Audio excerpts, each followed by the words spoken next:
Olá, nesse vídeo vamos falar sobre a tarefa 1 da disciplina de aprendizado de máquina do professor Eduardo Bezerra. Bom, para começar a tarefa 1, a gente precisa importar as bibliotecas, né? E aqui eu detalhei cada importação, né, associada a cada questão que a gente utilizou, né?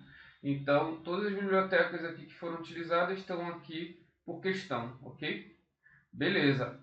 Na questão 1, né, foi nos dada uma base de crédito, né, então crédito treino e crédito teste, né, então uma base de treino e uma base de teste, em TXT, né, separado por espaço em branco, né, e não tinha o nome das colunas, né, então foi necessário colocar os nomes das colunas e importar aqui usando o read CSV, beleza? Beleza. Logo abaixo aqui, a gente visualizou os dados, né? E olhando os dados, a gente vê a necessidade de fazer transformar as variáveis categóricas em dummies, né? Que elas não estão aqui exatamente transformadas, né? Algumas delas, tá? E aí, o que a gente fez aqui? A gente olhou, né? Qual é a proporção do target, né? Então, aqui 47,6% tinha pagado a dívida, né? E 52,4% não pagou a dívida, né? Então são os rótulos lá da nossa base de dados, tá? A gente viu só as proporções aqui, beleza? Então a gente conclui que é um dataset que não é desbalanceado, né? Ele é razoavelmente aí balanceado, né? Então a gente não precisa aplicar técnicas aí para se trabalhar com dados desbalanceados, beleza? Bom, transformamos as variáveis categóricas, né? Então, ó, o estado civil aqui a gente transformou para poder trabalhar, tá? Legal. A gente ajustou um modelo de regressão logística, né? Então, esse foi ajustado aqui na base de treino, né? Transformando aqui as devidas variáveis, né? Para fazer aqui a padronização das variáveis, né? Para tirar o efeito de escala, né? Então, aplicamos na base de teste para dados não vistos, né? E aí a gente obteve aqui uma acurácia de 88,72, né? Como o dataset ele é balanceado, né? A gente pode usar a acurácia como uma medida boa, né? Para poder mensurar a qualidade de ajuste, né? Mas claro, né? A gente também pode olhar o recall, precision, F1 score, né? Baseado aí no nosso negócio também, né? Eu vou comentar um pouco mais à frente, né? Aqui a gente tem a saída, né? Que é a matriz de confusão, né? Então na diagonal principal são os que o modelo acertou e na diagonal secundária, né? Tem os falsos positivos e os falsos negativos, tá? Então a gente vai fazer isso para cada algoritmo que a gente trabalhou, né? Então aqui vou já mostrar um resumo aqui do que a gente fez, né? Então, ó, então como temos uma base balanceada, né? Que a gente falou, né? A classe negativa é 52,4%, a classe positiva, o nosso target, 47,6%, né? Então a gente pode usar a acurácia como métrica para determinar o melhor algoritmo, né? E assim foi feito também. E só deixando uma dica aqui também, né? Que a métrica recall seria interessante aqui para minimizar os falsos positivos, né? Ou seja, classificar aqueles que honraram a dívida quando na verdade perdão, classificar que não honrou a dívida quando na verdade ele honrou a dívida, né? Então isso é bom para esse tipo de negócio aqui, né? Porque aí você ia saber que a pessoa de antemão ela honraria a dívida, né? Então você faria um empréstimo, né? Então, ó, comparando as acurácias dos testes, então foram testados aqui árvore de decisão, gradiente boosting, floresta aleatória, regressão logística e K-nearest neighborhood, né? Então, 90,80% aqui a árvore de decisão ganhando aqui no critério de acurácia, né? Gradiente boosting ficou com 90,10 ali, né? Atrás. Depois floresta aleatória com 89,41, regressão logística com 88,72 e K-nearest neighborhood ficou ali na lanterninha com 86,28%, né? Beleza, então foi a questão 1, né? A segunda questão era um dataset de diamantes, né? Então era um problema de regressão, né? Nesse primeiro foi de classificação, né? Beleza? Então a gente importou aqui usando o read CSV também, né? Que era um CSV, tá? O que foi nos dado aqui, né? Só que esse não foi dado o treinamento e teste, né? Então a gente vai ter que fazer esse split, né? Aí a gente vai ver mais à frente. Beleza, aqui um dicionário, né, de que é cada tipo de variável e tudo mais. Então tem a claridade do diamante, a cor, né, a profundidade, enfim, tem várias características aqui do diamante que poderiam ser utilizadas para fazer essa precificação do diamante, né? Beleza? Então, vimos aqui estatisticamente um resumo também, né? Aqui a gente viu quais são as variáveis categóricas, né? E trouxe de forma automática aqui para fazer a transformação das variáveis, né? Transformar. Aqui a gente usou o critério de dummies, né? Mas também seria interessante usar o label encoder para ver como é que ficaria essa estimativa, né? Porque como a gente tem variáveis ordinais também aqui dentro, né? Por exemplo, a claridade do diamante, a claridade ela importa, né? Então a ordem vai importar aqui, né? Então seria interessante a gente usar o label encoder, mas acabou que a gente quis ser mais conservador e usou o getDummies mesmo, né? Criou dummies para a gente trabalhar aqui, tranquilo. Então, a gente usou aqui uma abordagem de two-way holdout, né? 80-20, né? Então, a gente selecionou 80 para treino e 20 para teste, né? Então rodamos aqui vários algoritmos, né? Então fizemos um loop aqui, né? E aqui saiu o resultado, mas aí aqui a gente fez de uma forma mais bonitinha, trouxe aqui e comparou com as métricas de regressão, né? Então quais foram as métricas que a gente utilizou? A gente usou o score R2, né? Que mensura o quanto da variável resposta está sendo explicada pelas variáveis explicativas do modelo, tá? A gente tem o score MSE, o mean square error também. Quanto menor o score, melhor é o modelo, né? E o MAP, ele vem em percentual, né? O quanto que ele errou em percentual, né? A gente pode ver aqui que o R2, né, o maior R2, né, ou seja, o maior poder de explicação do modelo foi do Random Forest Regression, né? Aqui eu tenho duas linhas repetidas, né, mas na verdade isso não impede aqui a nossa comparação, tá? Mas os outros algoritmos aqui estão direitinho, né? Então, ficou em primeiro lugar aqui o Random Forest Regressor, né? Então, tanto no critério de MSE como no MAP e R2, né? Ele se sobressaiu sobre os demais, né? O K-Nearest Neighborhood ficou aqui na lanterninha, não, ficou em segundo lugar, né? O 95,79, né, de explicação aí do R2. O MAP, né, errou aí 12%, o nosso campeão errou só 7%, né? Então, beleza. Gradient Boost Regressor ficou aí em terceiro, né? Decision Tree Regressor, Laço e Linear Regression logo em seguida, né? E também não foram ruins, né? Foram 91, 89 aí, né? De explicação, né? Da variável resposta, né? Também não foi ruim, apesar do Random Forest, né? Ter aí tido uma diferença aí significativa, né? De mais de 6 pontos percentuais aí, né? Na explicação aí do R2, tá? Beleza. Então, na 3, nós temos aí conjuntos de chuva, né, precipitação, né, então temos várias estações, né, e aí comparar esses dados, né, e eles são desbalanceados, né, então a proporção entre na target, né, para o treinamento e para o teste, você vai ver que os exemplos são muito menores, né, essa proporção é muito desbalanceada, é muito diferente entre si, tá? Aqui a gente está importando os parquês, né? Então, para importar os parquês, a gente usa o read parquet, tá? Beleza. Aí importamos todos os arquivos, né? Que eram da extensão Pickle, né? Aqui a gente só está vendo os dados, né? Informações das variáveis. Aqui é o nosso target, né? Que é a precipitação, que é uma variável contínua, né? E aí a gente que é o volume de chuva, né? No caso, né? E que a gente vai transformar para poder fazer a classificação, né, que foi solicitada aí na parte 1 da questão 3, né? Beleza. Então, codificamos aqui usando o NPWare, né? E aí quando foi 0, né, a variável target, a gente colocou 0, caso contrário botou 1, né? Então a gente fez isso para todas as bases, né, de precipitação aí que foram dadas, tá? Beleza?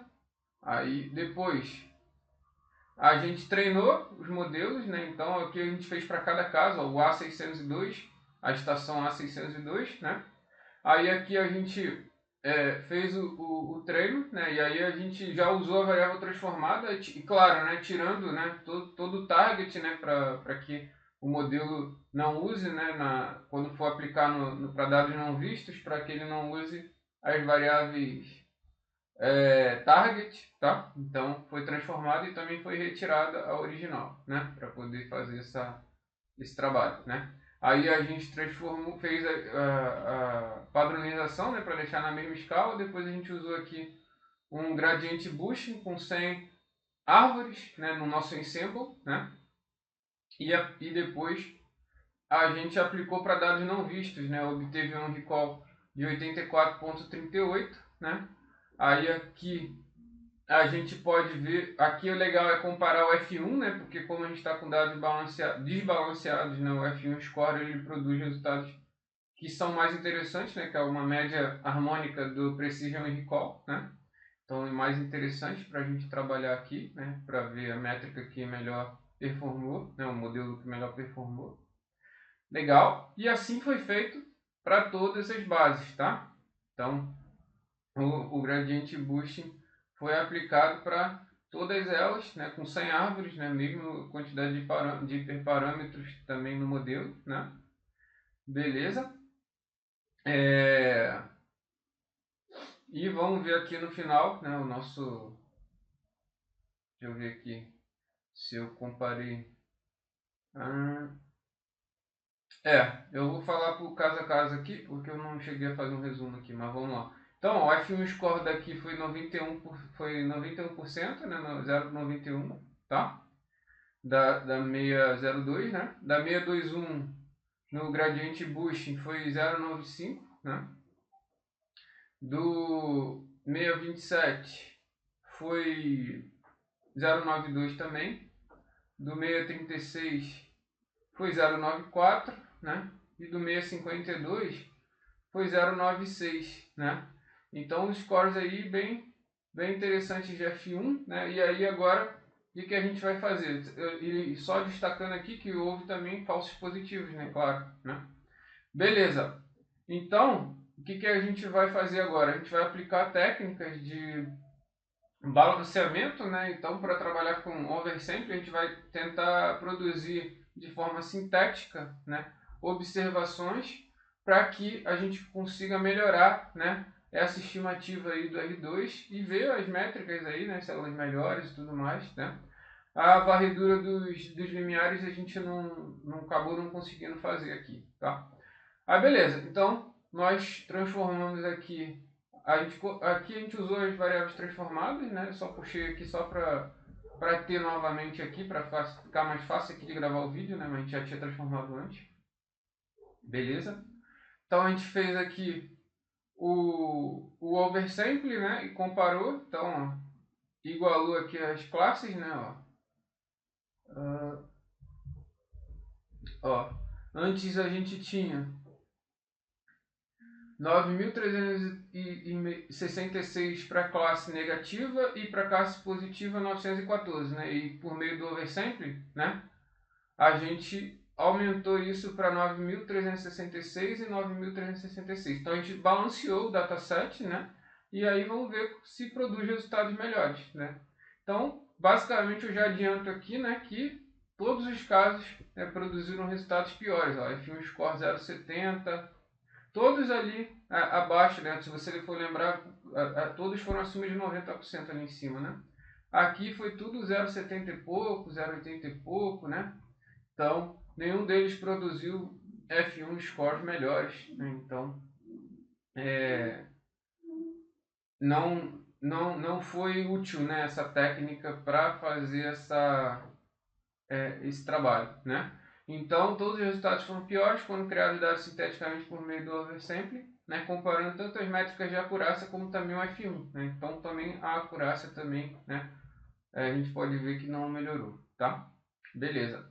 Então, conjunto de dados desbalanceados, parte 2, né? Então, aqui foi pedido para fazer meio que uma regressão condicional, né? Então, primeiramente a gente fez a codificação, né? Então, quando foi 0, a gente colocou 1, e caso contrário foi 0, né? Então a gente inverteu o que a gente tinha feito antes, né? Que foi solicitado. Então a gente fez isso para cada base, né? Transformou as variáveis, né? Aí logo depois a gente criou um V0, né? Que é um modelo inicial de regressão, né? Com os dados contínuos mesmo, né? Da variável original, né? A gente fez lá. E aí o R2 deu 0.02, né? Um R2 bem fraquinho, né? A gente sabe aí, quanto mais próximo em módulo de 1, né? Mais próximo, mais poder preditivo tem o modelo de regressão, né? O MAP foi bastante grande também, né? Por consequência, né? Porque errou muito, né? E o mean square error também, né? Beleza, então vamos ver aqui.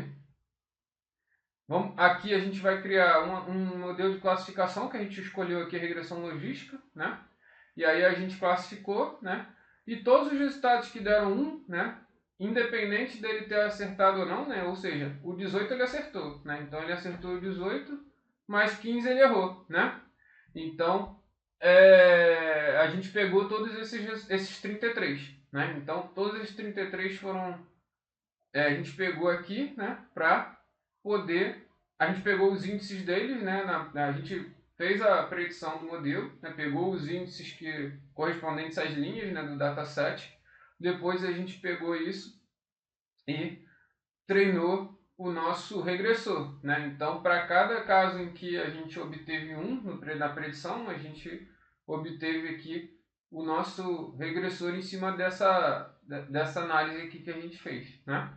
Então, a gente obteve um R2 negativo, né, que quer dizer que o modelo está pior do que a própria média, né? Então, fazer a média aqui, né, ou fazer um modelo, tanto faz, né? O modelo está melhor, inclusive a média está melhor que o modelo, né? Então, nem é aconselhável fazer um modelo aqui nesse caso, né? Então, não houve um aumento do poder preditivo do modelo, e assim foi feito para todos eles, né?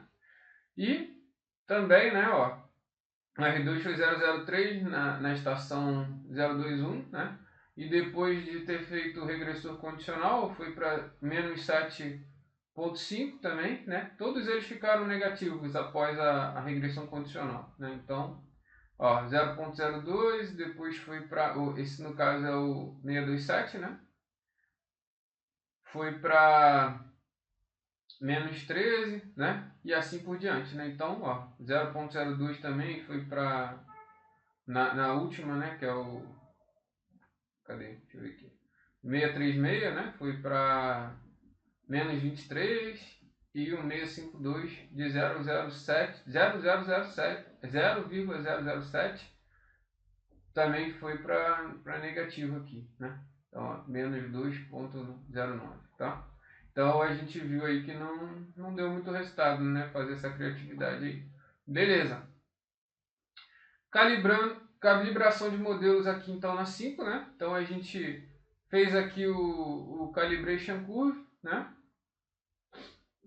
E a gente aplicou, né? Só que a gente tinha criado com gradiente boost, né? Como o professor pediu com gradiente boost, só que o gradiente boost ele já vem calibrado, né? Então já era esperado, né, que ao fazer uma calibração, né, que a gente fez aqui com a regressão a regressão logística, né, usando o sigmoide aqui, ó, calibrate classifier, né, a gente não obteve, ó, grandes melhoras, né? Claro, né, não tem almoço grátis, né? Aumentou aqui o recall, né, e o F1, mas a precisão, né, ela diminuiu, né? Então, não tem almoço grátis, né? Se seu problema de negócio for interessante, né, você maximizar o recall, né, seria interessante você calibrar, né? Caso contrário, não, né? Beleza? Validação cruzada alinhada aqui na 6, né? Então, a gente pegou o diamante, a base do diamante também, né? E aí, aplicou aqui a, a validação cruzada alinhada para dois algoritmos, né? Que é o laço e o Random Forest, né? E o laço, a gente usou o hiperparâmetro alfa, né? Com essa configuração aqui dos parâmetros, né, da grade para ele buscar, e da árvore, né, a profundidade máxima da árvore, né. Então também aqui, baseado aqui na documentação do scikit-learn, os parâmetros, os hiperparâmetros, né, que são necessários aqui para a gente trabalhar para ver qual é a melhor configuração, né. Aí a gente aplicou aqui, e aí o resultado, né, a gente comparou aqui nos 3 alterfolds, né, as métricas do MSE, né, e aí aqui em média, né, ó, ele teve menos 3.032.580, né, e o laço ele teve uma média de menos